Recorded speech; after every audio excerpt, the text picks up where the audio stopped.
Pueden sentarse, hermano. Título de este mensaje: apasionado o desanimado. Y se encuentra en Apocalipsis capítulo 3, versículo 15 y al 16. En este caso, mi hermano, sería la iglesia de la Odisea. La iglesia la cual, como notamos en Apocalipsis, es la única que no tiene nada positivo, digámoslo así. No tiene, como las otras iglesias, algo que el Señor haya dicho positivo sobre ellos. De hecho, es la única iglesia de esas que no tiene nada positivo y solo tienen cosas negativas. A esta iglesia pudiera decirse que sería el reflejo de las iglesias modernas, las cuales no son conforme a la voluntad de Dios y que están descarriadas. Mis hermanos, también las iglesias de Apocalipsis en ese momento se referían también a iglesias como tal, pero hoy en día también podemos notar que las iglesias se pueden reflejar en las personas, ya que, si bien pudimos notar, las diferentes iglesias pueden representar las diferentes personas y sus condiciones espirituales.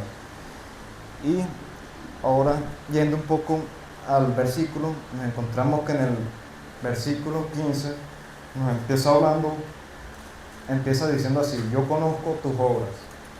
Cuando se refiere a yo conozco tus obras, se refiere no solamente a que el Señor conoce nuestras obras terrenales, así de esas que son simples, y me refiero a las que son perceptibles a simple vista, sino que el Señor conoce en nuestros corazones las obras, las intenciones y todo lo más profundo de nuestro corazón. No solamente se refería en este caso a las obras parciales o las superficiales que los demás pueden ver, sino aquellas que estaban en nuestros corazones, en este caso aquellas cosas que nosotros, las intenciones y todo aquello, mi hermano.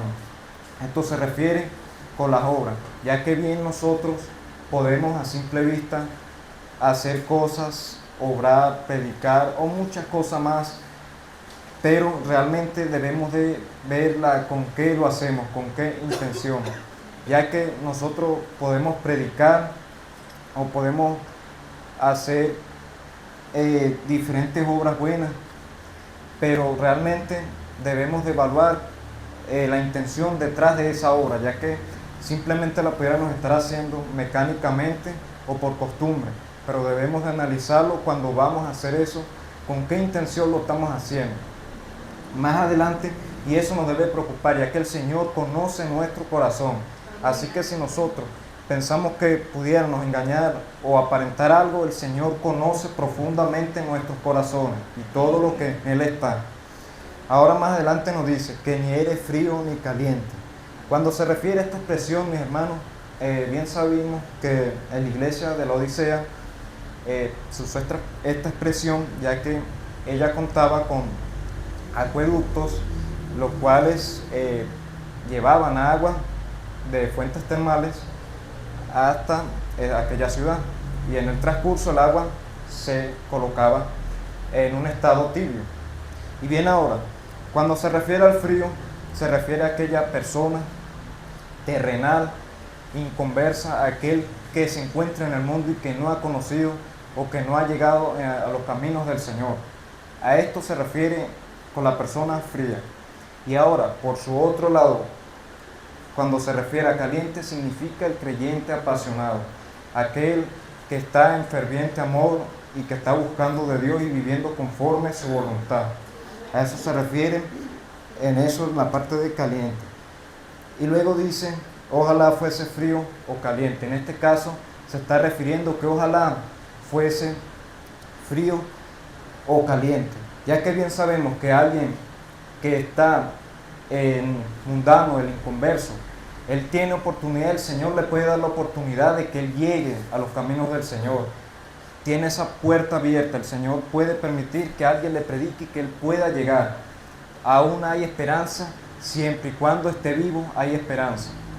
Y en cambio, el que está ya apasionado en el Señor, al que se refiere al caliente, tiene la esperanza en el Señor y en que va a ser salvo si continúa conforme a la voluntad de Dios. Y ahora bien, pero dice, pero por cuanto eres tibio.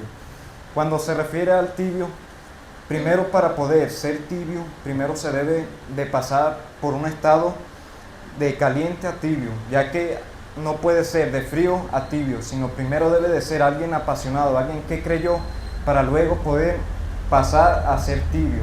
Por lo que eso nos debe de preocupar, ya que podemos ser tibios sin necesidad de apartarnos, podemos estar siendo tibios en la iglesia, ya que por lo menos podemos estar, evaluemos la condición en la que estamos, ya que de repente nosotros podemos pensar que estamos bien, pero realmente estamos mal, haciendo, de repente aparentemos o pareciera que estamos bien, pero realmente pudiéramos estar siendo distantes, pudiéramos estar siendo distantes y alejarnos cada día más del Señor y sin darnos cuenta. Y eso nos debe de preocupar. Y nosotros debemos cada día evaluarnos nuestras condiciones. Y esa forma de evaluar nuestras condiciones sería dándonos de cuenta con qué intención cuando hacemos algo, cuando predicamos o cuando hacemos otras obras, debemos de evaluar con qué intención lo estamos haciendo. Cuando ayudamos al prójimo, cuando predicamos, debemos de evaluar nuestras intenciones, ya que esas hablarán de que si aún seguimos apasionados o si nos hemos vuelto distantes, ya que, como les mencioné, mis hermanos, podemos estar siendo tibios sin necesidad de apartarnos estando en la iglesia, por lo que debemos de preocuparnos, porque más adelante nos dice ese versículo que nos vomitará de su boca. Es decir, eso nos debe de preocupar, ya que eso, cuando alguien vomita algo, es que le desagrada en gran manera, y eso nos debe de preocupar, ya que al Señor le desagrada esa tibieza espiritual. Por lo que si nos encontramos o consideramos nosotros que estamos mal, debemos de pedirle al Señor para que nos vuelva a dar ese primer amor. Es necesario, ya que su venida está cerca, ciertamente, y ahora es que más que nunca debemos de apercibirnos y buscar de estar lo más preparados espiritualmente. Y además de eso, debemos de pedirle al Señor discernimiento, ya que podemos estar en un estado así de tibieza espiritual, pero no nos damos de cuenta, por lo que es necesario que le pidamos al Señor ese discernimiento espiritual. También podemos evaluar eso, porque el tibio espiritual de repente puede ir a la iglesia a congregarse, pero en su hogar deja de orar o deja de hacer cosas que solía hacer cuando estaba empezando apasionadamente.